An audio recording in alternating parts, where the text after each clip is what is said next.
masocialites muZimbabwe vaenda kurufu kwaMaraba uko Kapfupi akonewa kutaura nekurwadziwa mumwoyo. Apiri still blames Kapfupi kuti hana kuenda kunovhizitira Maraba kuchipatara. Shugeta anga ariko uko Regina abva angotora mukana iwoyo kutaura kuti iye hasiriye akapa mukomana chirwere uye ati vanhu ngavagare nesaidi ravanaro ikoko. Welcome back to your channel. Please don't forget to like and subscribe. Tinotenda zvikuru Chipo the Trouble Causer nevamwe vaenda kunoimba vabva vaimba kanzi ya chenjera kunyengwa nerovha. Guys, vaiziva street theater kare naMaraba nanaApiri vachiri kubata chinhu ichi. Aiwa, munoziva kuti kwainakidza mazuva acho iwayo.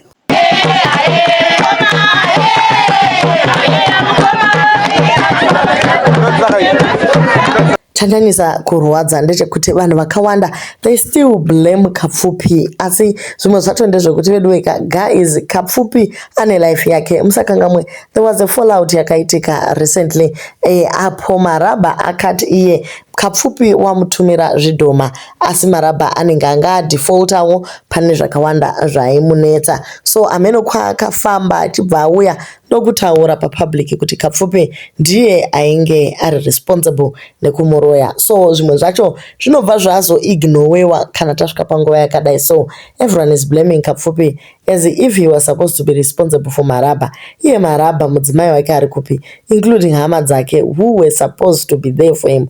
Kapfupi ane yake mhuri inoda kushandirwa, vari kudawo futi kuchengetwa. Ari kutozvitamburirawo Kapfupi. He owes nothing to Maraba zvachose.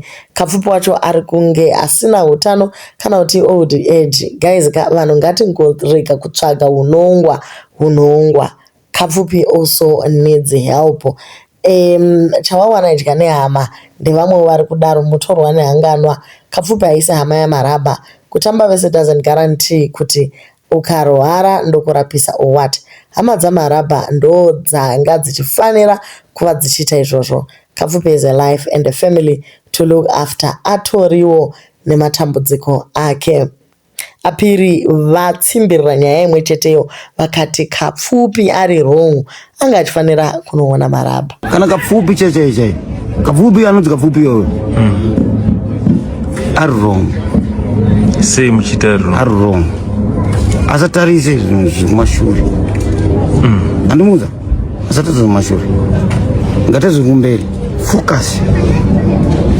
Kana wakatadzana vari tu naMaraba, kana wakatadzana mhuri yake yaMaraba, parizozvitarise iwe focus chete zviri kumberi. Wakashanda wese nohano. Ndakashanda naye kuti kwenini ndakadi kuurudza woga. Ipapo amai ngaandowatenda. Woze pane zvawakatumira nezuro amai ngaa. Ndiye Kapfupi handisi kumuti ari wrong zvake, but ari wrong. Uri wrong. Zvinorwadza zvikuru kuti iwewe uri kutozvirwadzirirwawo nekushayikirwa neshamwari yako, then vanhu vobva vada kutsimbirira kuti wakakanganisa. According to Apiri, Kapfupi naMaraba vakanetsana kusvika Kapfupi aramwa. We all know most people vane hama dzavanotonetsanawo nadzo and vanototadza kuenda kurufu. So though we might say Kapfupi aifanira kubatsira, but we don't know kuti zvii zvavakanetsana iye Maraba naKapfupi. But what I understand from Apiri, Kapfupi akatadzirwa achibva aramwa. So ngatitarisa both sides of the story, but the fact that he is here kurufu zvinoratidza kuti aiwa arwadziwa zvikuru. Pamwe vanhu vanongoti kuenda kuchipatara zvakare uri empty handed zvimwe zvacho zvinozonyanyisa. Ko kana munhu ane mamanidzi aunenge iwe usati wakugona kumita, people will never understand kuti zvinhu zvinotombooma, and you can't go around telling people kuti I am going through a lot. And the fact that Mainga sent something, I think it is enough. Mainga ndo Kapfupi wacho. Handiti vanhu kana varoorana inyama imwe. Komainga vanga decide kuita zvinhu zvavo voga here vasina kuconsulta murume. Maybe vanhu vari kuti dai akashandisa influence yake kubuda pachena about situation yasawira wake, pamwe aiwana assistance from other people. But I don't blame him. Uye rufu inzira yaMwari, chero zvakaringana sei nguva inongokwana. he has his own share of problems. Life yake haisi kutombofambawo. Don't blame munhu, yet Maraba has his own family. Besides, iye Maraba is the architect of all his demise, because aifanira kuva nemukadzi wake taking care of him in his last days. Kunzi kapfupi hazvichamborevi chinhu guys, dzangova ungano. These guys are struggling. Guys so ndo zviri kuitika mumastreets izvi. The reason yekuti ndiwe best friend, you are supposed to be there pakutambura.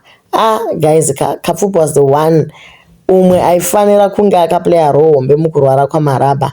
Chero asina zvikwanisiro asi simba anaro rekutosimudza Maraba kuenda naye kuhospital, kumuvhakachira, omubikirawo porridge iroro risina chinhu, zvaitozopawo Maraba simba. Look now Kapfupi haana kubvira aonekwa kuhospital and it is very painful. Kwakanzi Kapfupi ndiye best friend ndianiko, kana ubest friend unopera guys, zvinoto expire zvinhu zviya zviya. But anyway, hande kunyaya yaRegina abva angotora this opportunity yekuti akile zita rake, nekuti patotanga kufamba marumors ekuti aidanana nevarume ava achibva vapawo chirwere. Ko akamboita test yekuti Regina wacho ane chirwere ndiani. Vanhu vanotaura zvinorwadza. Chandida kunyatsoudza muResrap zvamuri kufunga kuti Regina aidanana Maraba naKapfupi. No, Maraba naKapfupi. Kapfupi ndimuna ndimudhara wangu. Munhu zamute ndinoga ndatati kafupaindzisa zvakaona mukati meupenyu hwangu. Zvapana Maraba ndimuna yanjadzi yangu. Handikati ndibaba Yuta, baba Ngandi, baba Clive. Sakawo vane mashoko avanotaura ndinoonera munondiita. Aiwa guys, munhu ngagara nemaoko ake, indagarawo nezvakandinoziya. Ndo mashoko aRegina ari kuti iye zverudo nana Maraba nana Kapfupi aiwa vaiekta vese masikiti uye aivaona sehanzvadzi dzake.